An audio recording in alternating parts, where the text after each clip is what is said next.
Plaintiff Kaleb Edgar says the defendant went into the tattoo parlor they work at after hours drunk and broke a very expensive tattoo table. He's suing for $600. Defendant Chewy Orantes says, yeah, he was drunk, but he was being a courteous employee getting the shop tidy for the next day's work. He says that table broke because it's defective. The testimony you're about to give is the truth, the whole truth, and nothing but the truth? I swear. Yes. Thank you. You're a tattoo artist? Yes, I am. All right, go ahead. All right, I've been a tattoo artist for over 15 years, okay. and Chewy is our assistant, the apprentice and shop Chewy works assistant. there. Yes, he works there. Okay. On 4th of July weekend, we had work all week long, no problem, no issues. I come to work on July 5th, on the Monday, Yes. and find that the table is broken in pieces. The table is on its side. Your tattoo table. The tattoo table. Yeah. That's the table I use for tattooing, you know, to lay down. That's what I do my work on. Yes. And there was nuts and bolts on the floor, and the table was broken in half. So how does Chewy come into this So Chewy came in at one point over the weekend, drunk, jumped on the table, fell over the table, breaking the table with his butt crack hanging out. Drunk, intoxicated. So my question to you is that table ruined? Or can you just stand it up? Oh no, it is broken. Yeah, and what is broken about it? Both of the anchors, there's 2 anchors that hold it up. Yeah. Both of those were broken. What do you mean broken? The brackets. The brackets. So you both agree they're broken? Oh, he agreed to pay for it. Yeah. He agreed totally to pay for it. Then why do we have a lawsuit? Then he reneged on it and decided not to pay. No, because I felt like that's the case, because if it's that long and wear and tear, anyone could have done it. I bought a new one after he right. said he would pay for it. So bought it, it came in, and these are very expensive tables. All right. Well, you've answered some questions that are good to know. I called the shop owner and took a look at the footage because they had no idea what happened. Oh, the cameras? Yeah, we have security cameras in the shop. And you could see him doing push-ups with the table, it falling over, it crashed over. Do we have that video? Yes, I brought the footage with me. Okay, let's take a look at the video so we know what we're talking about, Chewy. That's Chewy. That's Chewy. And I'm at this jumping. point, he's semi-passed out. I'm half awake. And see the butt crack? And down. Oh, Chewy, get back up. Now he's back, he's standing back up. And this is him trying to fix the table. Because And over. Oh. Chewy. And oh, there's more. And back. Chewy, what are you doing? let me explain what happened. And obviously at this point it's Do broken. you remember any of this, Chewy? Yeah, I do. Everything. I remember. Okay. And see, as you can see, the middle is just bending. Yeah. There's no fixing that. Okay, Chewy, you're gonna get up. Get up. One knee. You can make it. There's the other. He's up. He's up. Chewy's up. Chewy, what were you doing? So it was 4th of July weekend. I went to the bars. Really? Yeah. I was like having a good time, but I knew I had to be responsible, go to work next day, make sure it was nice and organized. Yeah. But I was going to try What to time of the day or night? 2 a.m. right after the bars So closed. 2 in the morning, you go Yep. back to the place, but you knew you had been drinking. Yeah, but I was going to rest, get some sleep, then clean up. Why not go home? You went back to work. Also, the bar's right next door. Yeah, right next door. Yeah. So you went next door to do what? I had to organize and clean up, but I wanted to. But that's get not some- organizing wait a or second. cleaning up. Oh yeah, but I want to be courteous, make sure everything was set. You look like a really good Yeah. employee right But there. At the videos you saw, I was not jumping, wasn't horse playing. Those tattoo beds are supposed to hold my weight. How much are they supposed to hold? 400 pounds. Are they guaranteed to hold 400 pounds? Yes, which I have evidence for. And I have the physical evidence from the actual Okay, tattoo. first let's see what it says. You're saying it's guaranteed for 400, or it's just they say it says holds that's 400? what the promise of the tattoo manufacturer. Right there, it says 400 pounds. We're It not does. passing Product- out on it. It's hanging over it. Okay, hold on. Product features, and it does say down here 400-pound weight capacity in table or chair position. Yes. That was in the table position. Yes. So that table is supposed to hold 400 Yeah. pounds. That's true. Okay, how much do you weigh? Which I have a scale right now. We could Okay, is this what we call the scales of justice? No. No. I actually brought a scale. Are you okay to step on the scale here?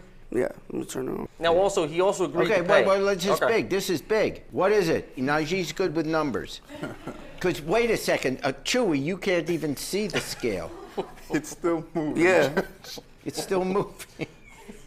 Stop moving. Maybe with some mirrors you could see the number. It's about 280. You're at 280? Yeah. Okay. So it's 120 difference. And those type of beds, I've gotten tattooed on. I understand. It is clear by the evidence that the table is supposed to hold 400 pounds and you are only 280 pounds. It already shows it's very defective because those beds are supposed to be sturdy, without a doubt. But I tattooed somebody that weekend and it was completely fine. There was no issues. It was working all week long. I've had that bed for 6 years with no problems. So it was obviously, As you can throughout see, the time, it says you had a Let's 3-year look warranty. at this again. Okay, look at that. See, you're going like this with it. The table fell. Yeah. Okay, we could see why the table fell. You were pushing it in a certain direction. Okay, if you hadn't tried to fix it. And I found what was the issue. Okay, if you hadn't tried to fix it and you come in the next day, you see the table down the ground, couldn't it have been raised and made stable and nothing was broken? In other words, Possibly. the mere fact that it fell by itself may not have broken it. What I do find as cause for the table breaking is because you were drunk and we saw you trying to fix it and roll over or whatever, you did cause the damage to be permanent. And because of that, you are liable for it. Not because you were drunk in knocking it over, but because you were drunk in trying to fix it and made the situation worse. And because of that, and the evidence submitted in terms of the value of the table, the replacement table I see here is $600. yes, it is. Therefore, I find for the plaintiff in the sum of $600. Nice. Thanks, guys. Thank you, Your Honor. Since I broke Kaleb's bed, it's been a little tension, but hopefully from this, we rebuild a better friendship. We have found him passed out in the parking lot once or twice. We have found him wandering the streets at 2 or 3 in the morning, so we need to give him a ride home. But this is the first time it's happened in the shop. From now on, I won't no longer go drinking and go work. That's definitely a life lesson for me. Plaintiff Micki Gilliam claims she loaned her online friend $1,000 to help her navigate financial hardship in the pandemic. Then as soon as she got the funds, the defendant ghosted her.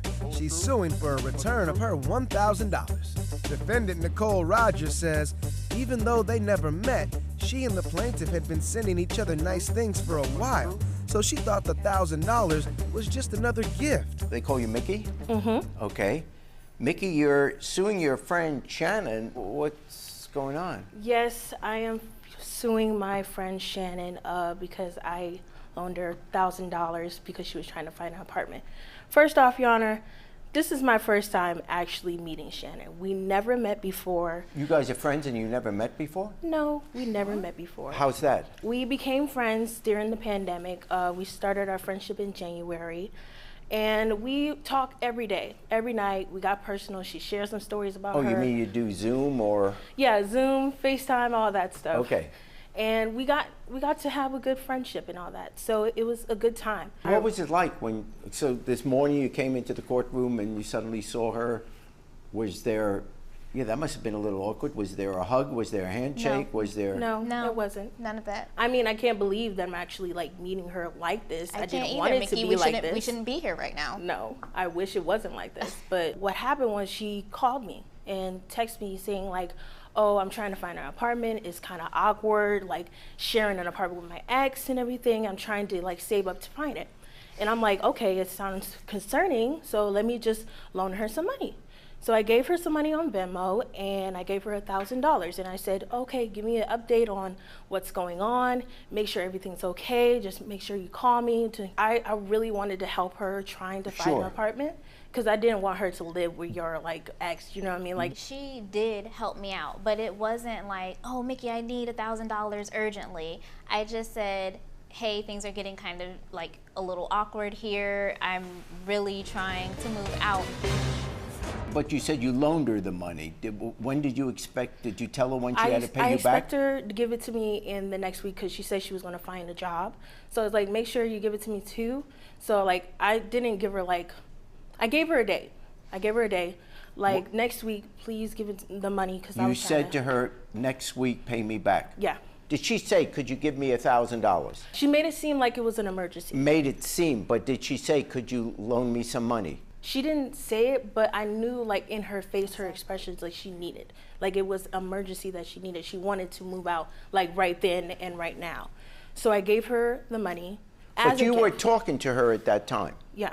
We was FaceTiming. And she never said to you, could you help me out with $1,000? I never asked for $1,000. No, she didn't say like, oh, can you give me the money? She didn't ask for it, but I gave it to her. She gave me like hints into it. Like she gave me a hint into it. Like, okay. And then you said, I'll send you $1,000? Yes. I'll give her some money. I said I'd give her some money and I gave her $1,000. So what happened? So what she's not saying is that my hours got slashed during the pandemic. So I wasn't making as much as I was. And then at the height of it, I actually lost my job. So now my savings account is slowly draining because I'm having to use those money for bills, for rent. He'll help out, you know, with my ex with half of my half of the rent. So I did let her know that, but it wasn't like I'm oh my God, Micki, can you please bail me out of this situation? Da da da da. No, it was like, you know, I'm struggling to keep the money in my savings account to go towards my apartment. Okay, when the $1,000 came over Venmo, was it? Yes, sir. Okay, did you then quickly call her back and say, oh my gosh, thank you? I did. What did you think when you got the $1,000? I was shocked, but not too much because I have also helped out Micki. Like I sent her gifts. I make my own. What kind of gifts? I make my own products like bath and body and skincare products, and Micki really likes skincare and makeup and stuff. So I made her a whole gift basket, like a personalized gifts for her that was worth $150. Like we got so close, I was going to fly her out to North Carolina where I'm from. You bought the ticket? Yes. How much was the ticket? It was $500 for the ticket. Did you get a refund because obviously she didn't use it? I wasn't able to get a refund because why not? It was COVID. We cut it so close to the time frame that I wasn't able to get a refund. Do you have any evidence of the plane ticket? I mean, the receipt? I don't, Your Honor. Can I say something, Honor? I did pay her half back. I paid her $250, and I told her that I couldn't give her the rest, and she was completely fine with that. No, I ate that cost of the $500 plane ticket because I knew that, you know, it was nobody's fault. COVID happened. Sure. You know what I'm saying? Like, it wasn't her fault. It wasn't my fault. I said, fine, that was a gift to you as a friend. You don't have to worry about it. I mean, it's sweet that she sent me the $250 back, but I didn't ask for that. So why had you stopped talking? Days go by, a week go by. I'm texting her, I'm saying, oh, I hope everything's okay. Good morning, I hope you have a good day. I didn't get a reply. Are you saying that after you sent the $1,000, she ghosted me? She ghosted you. That's what you're saying. Is that true that there wasn't communication after you got the $1,000? I did kind of go slack on the communication, but that's because I did end up finding a place. And then right after I found the place, I also got full-time employment again. So I literally was thrown into all of this chaos and I got super busy. Here's what it looks like. When you got that $1,000, no matter what else is going on in your life, would you not take 5 minutes to say, hey, wow, thanks? The conversation probably would go, in most cases, wow, thanks. Well, look, I'll pay you back. You know, it may take me a few weeks, it may take me a month, but I got you. Well, you never said that to her, that you'd pay her back? I mean, because we were doing favors for each other back and forth. I know, but that's $1,000. That I didn't ask for. I didn't ask for I understand, but you could have sent it back. I can't accept it. I did thank her. I did kind of one-off thank her in a text. I probably should have called. I probably should have made it a bigger deal, but I was also under the impression that this was a gift. Everything I had done for Micki, I had done as a friend. I did that as a gift to her. Okay. And it got to the point where it was like harassment. It was like constantly, hey, what's going on? What are you doing? And it's like, I'm at work when I'm getting these text messages. I just got this job. I'm trying to concentrate on the screens. If this is a harassment, just send her the money back saying, this is too much. I don't want to take it. Yeah. I mean. On your side, though, when you send $1,000, if at that time in your mind it was a loan, then you have the responsibility to tell her when you give the money. Because some people, if you say, I'm going to send you X amount of dollars, you have to give them the opportunity to say, I won't be able to pay you back, so I can't accept it. But You see what I mean? You can't, after the fact, decide this is a loan.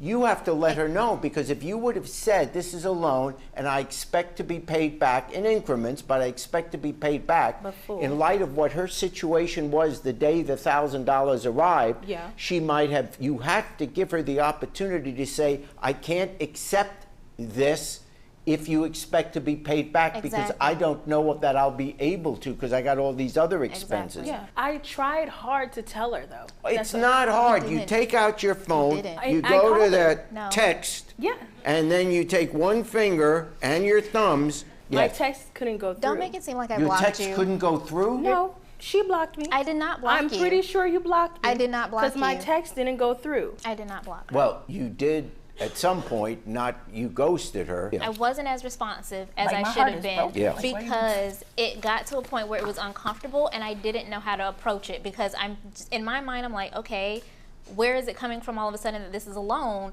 Like, does she realize I can't just pull $1,000 out? That takes a couple paychecks to wait for, plus I have all these new bills and stuff. Okay, I'm going to split the difference, and the reason is you should have told her it was a loan. You were responsible for saying, you know, if somebody gives me $1,000, the decent thing to do is to pay them back as I'm able to. So rather than finding for you in the sum of $1,000, the total payback, I'm going to find for you in the sum of $500. So you just get $500 back. You only have to pay $500. Therefore, I find for the plaintiff in the sum of $500. I wish that it was a better way that we meet, not like this in the courtroom, but yeah, I feel like it'd be taking advantage when it comes to my trust. I think it was just miscommunication, and I think we can work on our friendship in the future. I'm not ever going to do that again. I mean, honestly, I just can't believe that I did it, but it was just, I had a good heart, and you know what, I forgive, but I don't want it to be like this.